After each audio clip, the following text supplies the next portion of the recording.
All right, welcome back. Road trips are super fun, especially in the summertime. And who'd talk better about this than a road trip expert? Her name is Byrne Paquet, the editor of Ottawa Road Trips. How are you? Fine, thanks. How are you? Did you just come in here on a road trip? Like you just pulled up the RV and you got out to do an interview with us? No, just drove across town. Just across town. But sometimes that's all you need to do. Just drive across town to have some fun. How long have you been a part of the Ottawa road trip scene? Well, I started the website about 3 years ago, but I've been writing about day tripping for a long time for various papers and magazines. Yeah. What do you love so much about it? I like that there's so much you can discover just, very close to town. Whenever I tell people about like certain events or new attractions, they're like, really? Like I could do that in a day? I'm like, yeah, it's right nearby. You don't have to fly to Europe or go all these different places. So you have a pretty fun job. I do. Yeah. Yeah. Researching for you must be the most fun. Oh yeah, I've done crazy things. I've zip-lined and paraglided and eaten strange things and eaten strange things, okay. But you can't really eat too many strange things if we're staying within town, like within the boundaries of Ontario, right? That's true, although places like the Insectarium in Montreal, they run these like cricket eating festivals and things, but I haven't tried that yet. Not for me, that's for sure. Okay, so obviously, I mean, you can have a memorable summer without having to spend a lot of cash, and that's why we're talking about road trips. So where do you want to start? Because I think you have 4 amazing road trips, right? Right, yeah, I've sort of tried to group them into different things that different kinds of travelers will like. So I could start with Gananoque, sure. Which a lot of people, if they know Gananoque, they think of it as sort of the gateway to the Thousand Islands, and that's a great thing about it. It's very good for people who love the water. There's the Thousand Island Boat Museum. There are many boat cruises that'll take you through the Thousand Islands and up to Bolt Castle, which is a great place to go. Bolt Castle is amazing, magical, for sure. Oh, it is, and I finally got there for the first time this year after all this time. After all this time, incredible. So that was fun. Okay. And I do know we are seeing some pictures right now of the Thousand Islands. We saw Bolt Castle as well.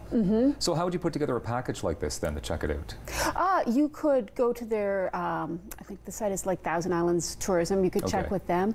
And a number of the companies work together, the kayaking company, the helicopter company, the boat company. There's a theater company, and they all offer discounts on each other's things or packages. So that would be the water lovers getaway. Okay.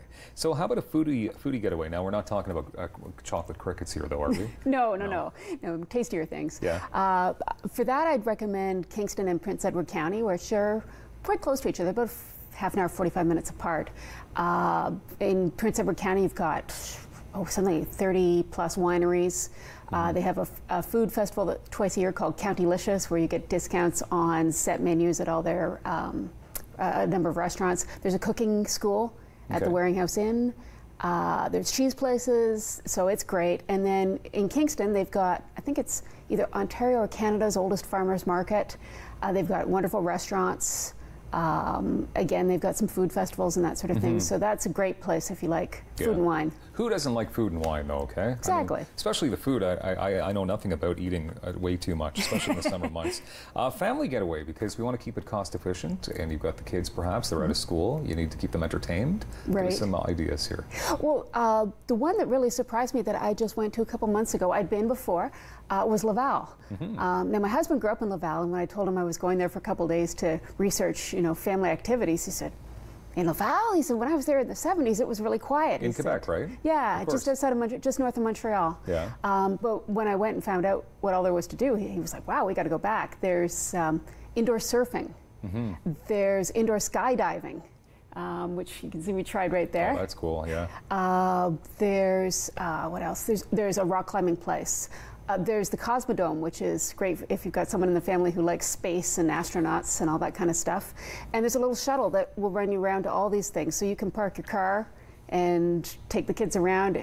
Parking is free everywhere. Yeah. And it's really, really convenient. There's all kinds of family-friendly restaurants. Oh, there's an aviation simulator. You got excited there. Wow, yeah. I saw the excitement on your face thinking about that.